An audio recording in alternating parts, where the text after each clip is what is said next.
10 games to talk about, lots to talk about. I'm on a minute's restriction. Let's go balls deep. I'm the type to get shit done. You the type to observe.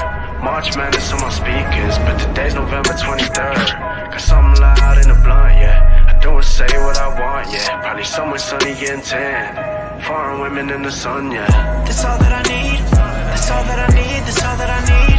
Got my brothers with me. Got my brothers with me and my mama's healthy. That's all that I need. Welcome to the Balls Deep podcast, brought to you by Fantasy Basketball International. I am Adam King. Follow me on Twitter at AdamKing91. Follow us at FBI Basketball. We are also part of the Old Man Squad. Follow them on Twitter at Old Man Squad. Wednesday post-game show, a lot to talk about. As I said, I am on a minute's restriction. I need to go and pick up my daughter. So let's bring up the box scores. We did have 10 games, so a lot more to talk about. I'm going to try and do it in 40 minutes, but we'll see how we go. We'll just touch on some quick injury news. So we did have a fairly significant injury to DeJounte Murray. Today, fractured hand has been confirmed.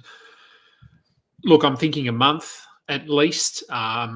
We've got a fairly recent comparison. Isaiah Hartenstein also fractured his hand and was ruled out for 4 to 6 weeks. So we are looking at a month minimum, which, 3 to 4 games a week. We're looking at maybe 20 games, quarter of the season for DeJounte, which is a blow if you took him in drafts. But yes, he is going to miss time. Emmanuel quickly left today's game, only played about 15 minutes, I think, with a pelvic contusion. So it does sound like it was more of a precautionary absence, but we'll see when the injury report comes out for their next game. Jonathan Isaac, hip. He's always injured, but yeah, hip injury, hopefully not too serious, and it did come very late in the game. So if you drafted him, I have released my read and react for tonight, but if you did draft Isaac, just hold him. He had 2 blocks and a steal, or 2 steals and a block in his limited minutes. So, yeah, look, hold him if you can. It is early in the season. We don't want to be panicking. James Wiseman, obviously potentially a fairly significant injury. It looked like, I was watching that game live when it happened. If we're basing this on what we've seen and what we know about Achilles injuries, it did look like an Achilles injury, but there's no word yet whether it's a calf or an Achilles. If we remember back to when Karl Anthony Towns did his calf and missed, he missed like 3 months, 2.5 months. It looked very similar. So he sort of grabbed for that area of his body, the lower leg, and turned around like someone had hit him or kicked him or something. And there was obviously no one even close to him. So we will see what the results of the MRI tell us.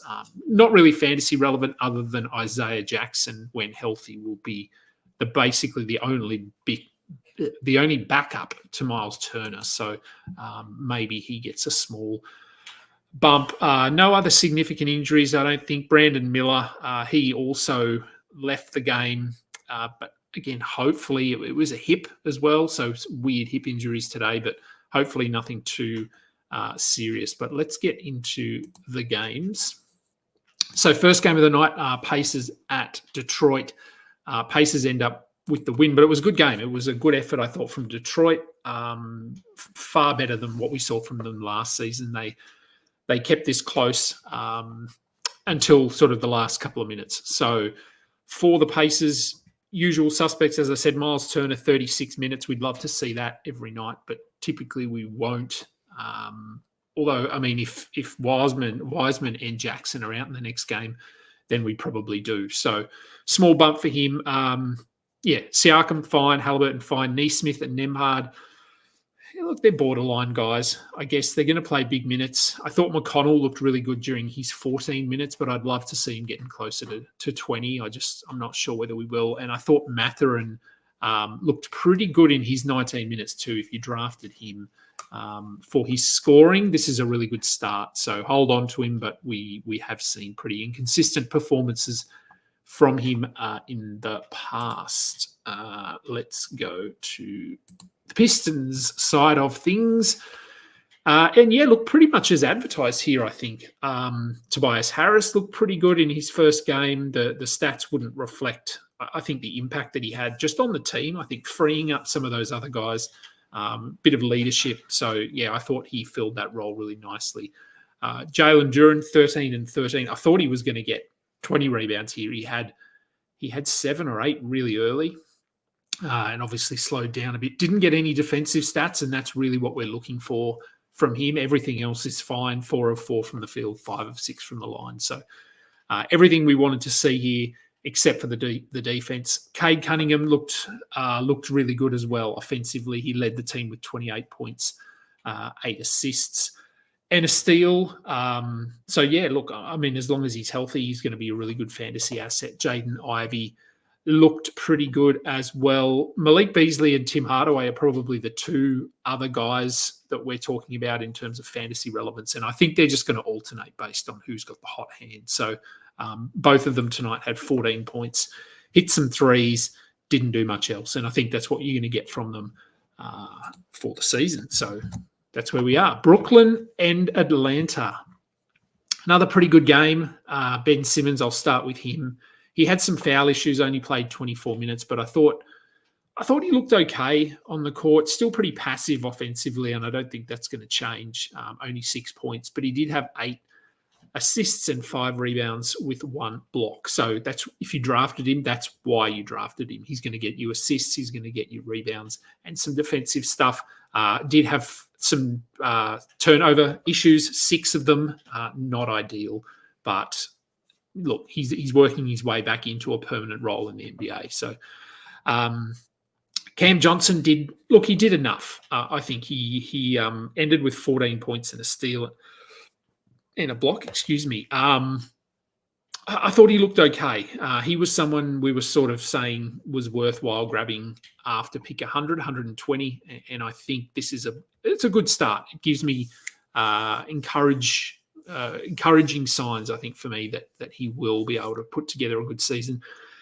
Cam Thomas got hot really late. I think he had 20 in the last quarter. So yeah, I think it probably bumped up what was more of an average night to an above average night. Ended with 36 points. For me, the 3 steals are intriguing. I don't think he's going to get us 3 every night, but if he can get to 1 steal, 3 or 4 assists, he's going to be good from the free throw line. Field goal percentage, he was really good because he got hot late. So I think if you drafted Cam Thomas, you have to be thrilled with what he gave us here tonight.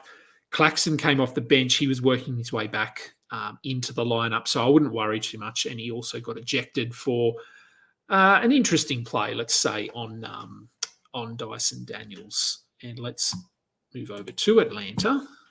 And I will start with Dyson Daniels. As I said, I'm going to try not to talk too long about him, but anyone who listens to my stuff knows that I was taking him everywhere. I actually checked. I have him in 8 leagues this year, and I'm pretty happy with what we saw today.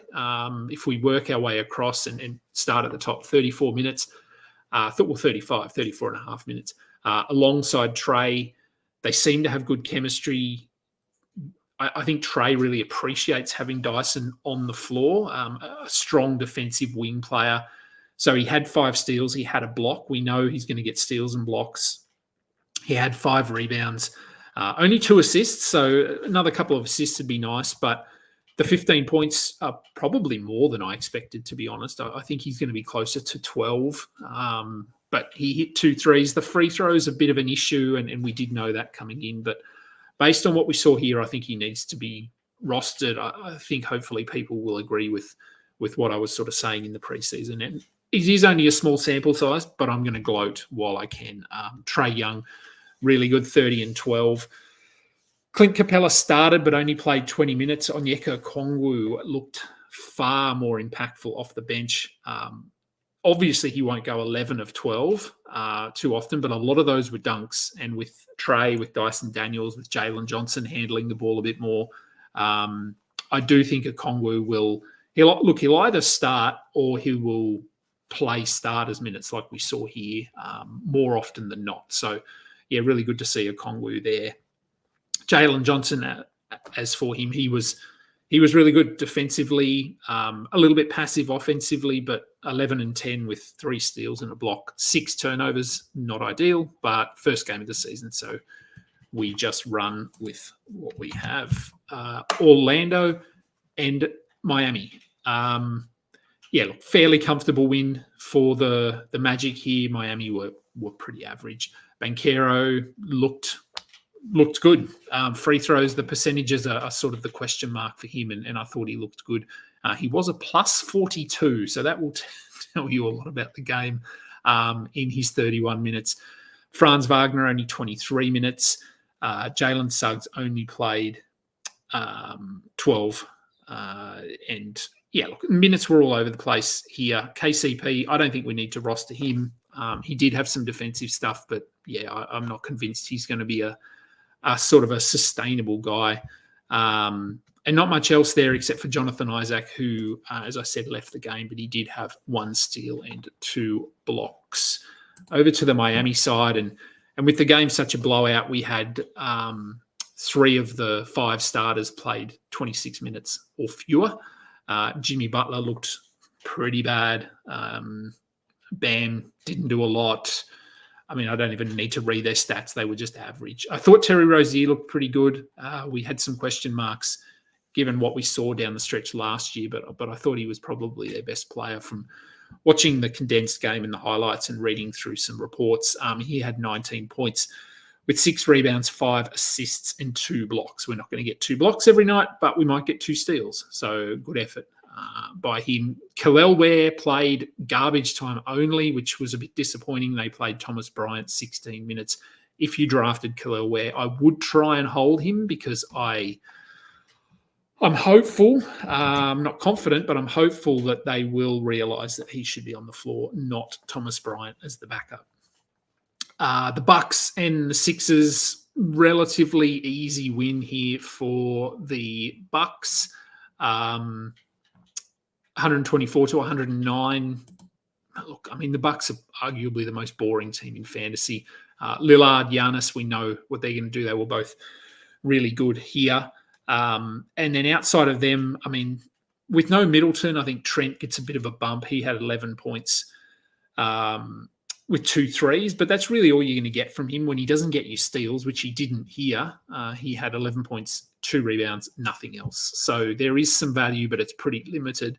Brook Lopez played 36 minutes for some reason, 10 points, 8 rebounds. 8 rebounds is about a week's worth for him. So have to be happy with that, and 6 assists and 6 blocks, and that's why you drafted him. So very happy with the 6 blocks. Don't go and add Taurean Prince unless they've got a favourable schedule. But yeah, look, we know who he is. This was a pretty easy matchup, given they were playing the Sixers, who were without Embiid and Paul George. And let's move over to the Sixers side of things. Drummond started as expected. Look, I think he was serviceable. 5 fouls, so some issues there. 10 points, 13 rebounds, nothing else. We'd like some defensive stuff. So I don't know. Look, I think it's okay. You're obviously going to hold him because we know that Embiid's going to miss a handful of games here and more throughout the season. So we would hope for a bit more, but this is okay. Eric Gordon started and did nothing as expected. Kelly Oubre had 21 points and very little else. And if you drafted him, that's what you drafted him for, points. Some threes. His free throws, he was 4 of 6, which it's not a disaster, but it's certainly not ideal. KJ Martin started, but I think if we wanted to look at a bit of a flyer here, it's probably Caleb Martin, who played 37 minutes. He had 12 and 9 with 3 assists and a block. Very limited his ceiling. We've seen before from both the Martin brothers that when they're given minutes, they can do stuff, but it's not exciting. So if you wanted to pick them up, sure. But honestly, I'm not bothering anywhere. Another blowout victory, Cleveland over Toronto. Toronto, another team that looked really bad. For the Cavs, they didn't really have to exert themselves too much. Evan Mobley, following on from a strong preseason, he looked really engaged on both ends of the floor with 25 points, 9 rebounds, 3 assists, 2 steals, 3 blocks. perfect from the free throw line. So both he and Donovan Mitchell were at plus 31. So as I said, very comfortable victory. So if you drafted Mobley, very happy with what he did. Jarrett Allen had 4 blocks. You're not always going to get 7 blocks out of those 2 guys. So I think part of this was the matchup. And Darius Garland had foul trouble in this one, so only played 23 minutes. So don't worry too much about that. Karis LeVert, who we probably want to go and add with Max Strus out for 6 weeks, had 19 points and 4 assists, and that's what he does. Someone I just mentioned in my read and react, just keep an eye on Ty Jerome in deeper leagues. He did play 14 minutes here, sort of as that backup, I suppose, to Garland in some degree. But yeah, standard leagues, certainly not. For Toronto, Emmanuel quickly, I said he only played 14 minutes. But he looked good when he was out there. 13 points, 4 assists, a steal. So hopefully this injury isn't anything too serious, but do keep an eye on the injury report. Jakob Poeltl, not his best game by any means. 6 points, 9 rebounds, 0 blocks. When he gets 0 blocks, he's useless, really. The rebounds are handy, but you're really drafting him for the blocks. And 2 of 6 from the field is not what we want from him. Grady Dick had 16 points. Hopefully he was drafted in most leagues. If he wasn't, I would probably go and add him because I think he's going to play starters minutes and he's going to score. Scotty Barnes will be better than this. Quickly will play more. Barrett will come back. So there will be some limitations for Dick, but I think he's worth grabbing. No pun intended there. And Scotty Barnes, rough night, but we move on. And don't look at any of these guys on the bench like Chris Boucher, Davion Mitchell. We don't need to consider any of them. On to the next game. How are we going for time? 20 minutes. And I guess we're about halfway through, are we? Let me double check. 1, 2, 3. Yeah, look, we're close. We're going okay. Chicago and New Orleans. It was close for a while. Pelicans ended up pulling away and it was somewhat convincing for the Bulls. Josh Giddey, I thought, looked okay. I won't say he was great, but I won't say he was terrible. 14 points, 5 rebounds, 3 assists. So I think for a first game with a new team, I think we're happy with that. Vooch did his thing. Patrick Williams looks bad. I don't know how long they'll continue to start him when they've got far more upside on the bench. Zach LaVine looked really good in his first full or regular season game in quite a while. The 7 turnovers, not ideal again, but 27 points with 5 rebounds and 3 assists. Take that any day of the week. Off the bench, like I mentioned, Lonzo played 14 minutes. He had 5 points, 4 assists. Great to see him back. I didn't draft him. If you did draft him, I really wouldn't expect much more than this because they've already said he's going to be limited to about 15 minutes per game and he's not going to play back-to-back. So, yeah, it's a feel-good story, but that I don't think he's going to translate to significant fantasy value. Ayo Dosunmu played 25 minutes, only 8, 4, and 3, but he is someone I would be holding for a little bit longer in standard leagues or slightly deeper leagues, 14-team leagues. And same goes for Jalen Smith. He had 15 and 5 with a steal in his 17 minutes. On to the Pelicans. DeJounte, as I said, he's going to miss 4 to 6 weeks. He played basically a full workload here. It's 30 minutes and looked pretty good. I mean, he flirted with a triple-double, had a steal. Shot wasn't falling, but with a broken hand, that happens. So no DeJounte for the next 4 to 6 weeks. Herb Jones. So I had some people sort of messaging saying, well, what's this whole Herb Jones starting at center thing? It doesn't look like it's happening. Zion was out, so that was basically they just had to get some size on the floor here. So Daniel Tice started. And if we look ahead to the next game, Zion could be back because he was only out due to an illness. But with DeJounte out, they're probably just going to have to run with a more traditional center, I think, unless they opt to move like a Jordan Hawkins into the starting lineup, which I Potentially they might, but I don't think they will. So I would look for Tice to probably continue starting, given they won this one. As for Tice, I thought he looked okay in his 19 minutes, 8 points, 2 rebounds, but the defensive stuff there, 2 steals, 3 blocks. He's not really going to play more than 20 minutes, if we're being honest. Yves Missy was probably the player we want to talk about a little bit more. He had 12 and 7 with a steal and 3 blocks in 23 minutes. I don't know. I wouldn't be running to add him, I don't think, but I would certainly keep an eye on his minutes. If he's going to play 23, 24 minutes a night coming off the bench, then he does have some upside.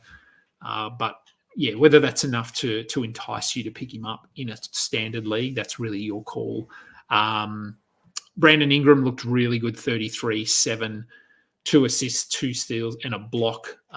Could very well be his best game for the next month. So let's see. I guess you could float out a trade if you've got Ingram and you want to try and offload him for a top 30 player or a top 40 player. Because once Zion's back and then DeJounte healthy will come back at some point. So yeah, if he either try now or maybe he has a really strong week. Jordan Hawkins, 13 points, 3 threes. He could be a nice streaming option while DeJounte is out as well. Charlotte and Houston, another pretty good game. Fun. I think I talked about this on yesterday's show as one of the games I wanted to keep an eye on, and it didn't disappoint. Probably a little lower scoring than what we expected, 110 to 105. In this one, Charlotte get the win after trailing early. They were down by 17, I want to say, in the second quarter. Pulled it back at halftime to about 12 and then sort of pushed through in the third quarter to level things up and ran away with it at the end. For the Hornets, LaMelo Ball looked really good. A little bit slow to get going, but once he got going, he really took over there. 34 points, 11 assists, 8 rebounds, a steal and a block. 4 of 12 from 3 and 10 of 10 from the line. So this is why I was comfortable taking him on the turn or as early in the second round as I can get him, because he has that first round upside. So it's really all about health. For him, Nick Richards started with Mark Williams out, had 6 and 8 with 2 blocks, and that's about what you would expect from him. Ideally, we'd like to see maybe 10 and 10 with 2 blocks, but pretty much on par with what we were expecting here. So if you did pick him up, I would hold him until Mark Williams is back. Brandon Miller had that injury, as I said. If he misses time here, I don't think there's a clear pickup, but Trey Mann ended with 24 points and he played down the stretch. So he is probably the guy. If he's available, I would go and grab him. He was being drafted in quite a few leagues, though. As we got closer to opening night, I think people were leaning into him as probably their primary 6th man, and I think that's what we saw tonight. Seth Curry played meaningful minutes, but he's really just a 3-point streamer, nothing more. For Houston, Şengün, he got going early in this one. He had a double-double in the first quarter, ended with 25 and 18, 5 assists, 4 steals, a block, 3 of 4 from the line of 10 of 22 from the field, including 2 threes, so 2 of 3. So good to see him stretching the floor a little bit there. But Şengün, we know he was going in the second round in a lot of drafts, and this is why. Jalen Green looked really good, picked up where he left off last year. 14 points for Van Fleet. It's not a lot, but it's about what we get from him. The 4 of 18 from the field is rough, but again, we're used to that when it comes to Freddie. But he did have the 2 steals. He did have the 6 assists. Jabari Smith, I'm a little bit worried. I'm not sure where the shots are coming from for him. He ended up with 8 points, 5 rebounds, a block. He might struggle to be a top 100 player. I'm not sure. It's only one game, so I'm definitely not panicking. But yeah, it didn't look great. So let's see how he goes in the next game. Off the bench, as we know, they're one of the more deeper teams. Amen Thompson, I thought he looked really good when he was on the floor, but only played 22 minutes. So I'd love to see that push up to 25. But with the guys they've got on the floor there, and they were really pushing to win this one, down the stretch. So I would certainly hold him. I'll hold him. I drafted him in a few spots. He ended up with 13 and 4 and a block. Reed Shepherd played 16 minutes. Not a lot from him. Not a standard league player, really, nor is Tari Eason, who had 2 points, 2 rebounds, 2 assists, 2 steals in 13 minutes. Jock Landale had 10 minutes, but he played because Stephen Adams was out. Memphis and Utah Grizzlies healthy, well, except for Jaren Jackson, obviously, and with him out, Santi Aldama had his monthly blow-up game, 27 points on 10 of 16 shooting, including 5 of 10 from the line. Look, if you want to add him while Jackson's out, that's fine, but we saw this last year from Aldama. He will have 1 or 2 games where he will blow up and then he will just do nothing. And remember, if you pick him up, you don't get this game, you get the next game. So if you want to, fine. I'm not convinced this will be a sustainable sort of thing for him, but we will see. Marcus Smart, he's rosterable, but as I thought, he's just not going to be a priority offensively. He got a couple of baskets late, ended with 11 points. 1 steal, you'd like to see that, maybe 2 or 3, but Zach Edey had early foul trouble. So he did foul out. He had 6 fouls, and he picked these up really early. So he only played 15 minutes. He ended with 5 and 5. So probably about the worst start you could imagine or expect for him. Hold him, don't drop him, but do keep an eye on people panicking. I said that in my what did I say it in? I said it in something, whether it was my read and react or watch and learn, but don't overreact to these games. But it is an opportunity. Keep an eye on waivers, keep an eye for trade offers, because it is a period of the season when you can potentially pick up some difference makers because their managers are panicking.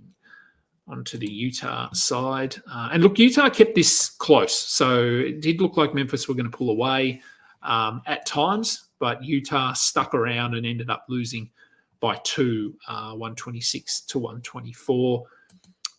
For the Jazz, Markkanen was really good. We know he's really good. We're worried about that shutdown, but if you drafted him, you're going to get nights like this for the first few months. Walker Kessler, this is what we wanted from Walker Kessler last season. We didn't get it.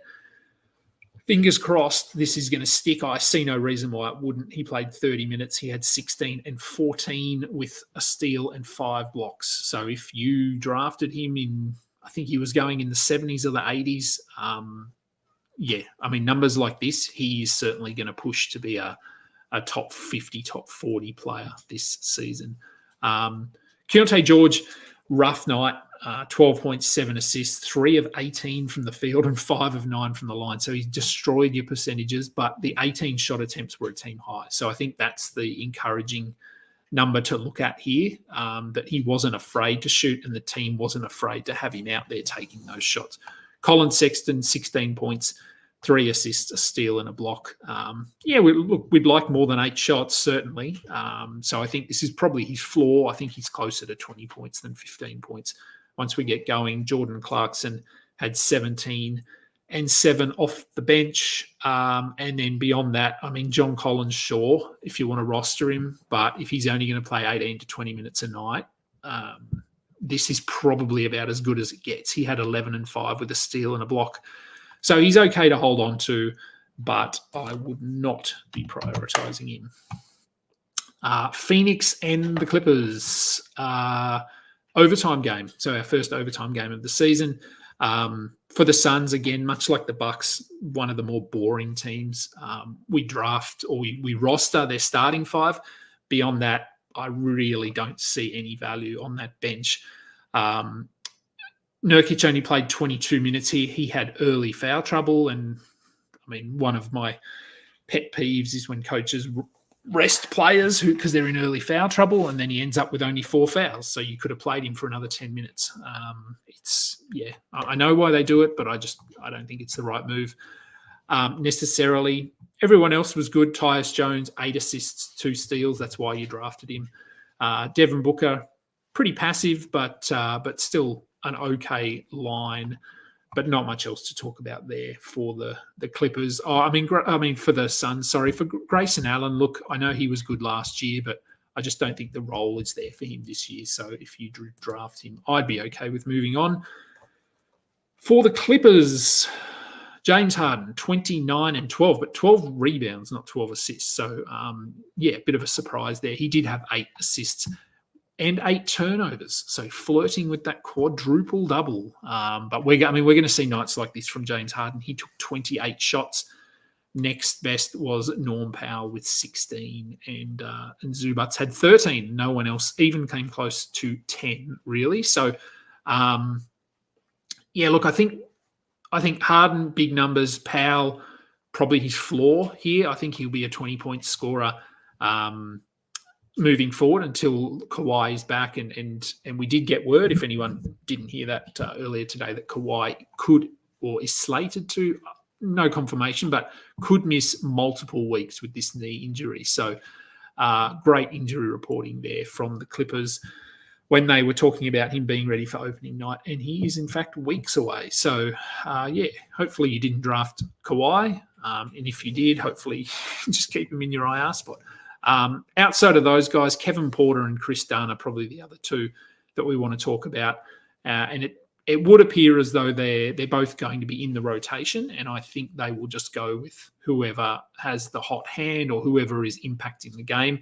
Tonight it was Chris Dunn, a little bit more with his defensive stuff, but in the next game it might be that Kevin Porter comes out and hits his first 3 threes and he ends up playing 26 minutes and Dunn plays 12 or something. So I think both can be rostered, but it's going to be pretty inconsistent. And final game, I think this is the final game, pretty sure it is. Golden State and Portland, another, well, probably not surprisingly, a blowout victory for the Warriors over Portland. It's going to be a very long season, I think, for Blazers fans, meaning the minutes were really all over the place here for the Warriors guys. Kuminga, 20 minutes, he had 10 and 4, far from ideal, but I'd almost just scratch this game off and not worry about it. Trace Jackson-Davis started. I think that's probably the biggest takeaway here. He had 14 and 4 with a steal on 5 of 5 from the field. So if you drafted him, some points, probably not as many rebounds as we'd like to see, but good enough. I think Steph Curry flirted with a triple-double in his 25 minutes. Andrew Wiggins started over Brandon Podziemski.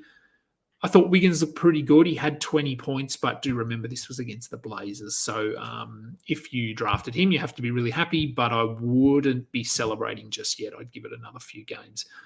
As for those bench guys, Podziemski did play a bench high 25 minutes, but failed to score. So 7 rebounds, 4 assists, a steal. Those numbers are okay, but he only took 5 shot attempts. So he was talking about the team wanting him to take 10 threes and he was going to be this big offensive option. It doesn't appear to be the case, at least based on what we saw here. DeAnthony Melton had 10 points, 4 assists, but the 3 steals. That's why you drafted him. So if you did, ideally you'd like to see him closer to 25 minutes than 20, but if you can get 3 steals from him and a handful of assists with 2 threes, I think you have to be pretty happy with that. Buddy Hield had 22 points, 5 triples off the bench as well in his 15 minutes. And again, Blazers. So a bit of an asterisk next to that performance for the Blazers. Jeremy Grant played. That's always a good thing. He didn't look fantastic, but he didn't look terrible. I didn't draft him. If you did, look, wait for him to put together a week of really strong performances and try and trade him, but I don't know if anyone's biting on that.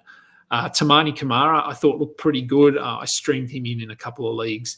If he's going to play 30 minutes, I think he probably has back-end value if there's no one better on your waivers, but he had 11 and 6 with 4 assists and 2 steals. Look, I think he's okay to roster. DeAndre Ayton didn't look super engaged, 10 and 11 with 2 steals. We know what Ayton is and that he doesn't really care. So, again, not someone I typically draft. I might have got him in one league, but this is what we're going to get from him. Denny Avdi, I thought looked really good though, 15 and 7 with 2 assists, 2 steals, 2 blocks. I wouldn't be surprised if he's their most consistent performer just across the board for a lot of the season. I don't think he'll have the highs that we get from like an Anthony Simons or even a DeAndre Ayton or Jeremy Grant. But I think if we look at consistent production, he might be number one. Scoot Henderson came off the bench as expected. 22 points, 4 assists, which that's what we're going to get from him. I thought the 2 turnovers, he protected the ball quite well. And missed all his threes, 7 of 18 from the field. But again, we know what he is. Donovan Clingan only played 13 minutes with 2 points and a steal and a block. Not worth rostering, I don't think, in 12s at all. And that is the last game. And we did finish on time. So 39 minutes and 24 seconds. So we did finish very good. We'll be back tomorrow. As I said, rolling this show out from Tuesday to Saturday, so should be back at the same time tomorrow. I didn't do it at the top, but I'll do it now. If you are watching along on Twitter or on YouTube, rate, like, subscribe, follow, all of that stuff. If you are watching on Twitter, if you could jump over to our YouTube channel and just subscribe and thumbs up and all of that stuff, because YouTube is where that's what counts for us in terms of eventually making some revenue or something from this. At the moment, we don't. And look, that's okay, but it's always nice to get something. So if you could jump over to YouTube and just spend 15 seconds doing that, that would be really appreciated. That will do for today's show. I'm Adam King. This has been the Balls Deep Fantasy Basketball Podcast. Until next time, catch up. You just listened to another episode from the Fantasy Basketball International Podcast Network. Thanks for joining us. And for more information about joining our community, please check out our website at fbibasketball.com.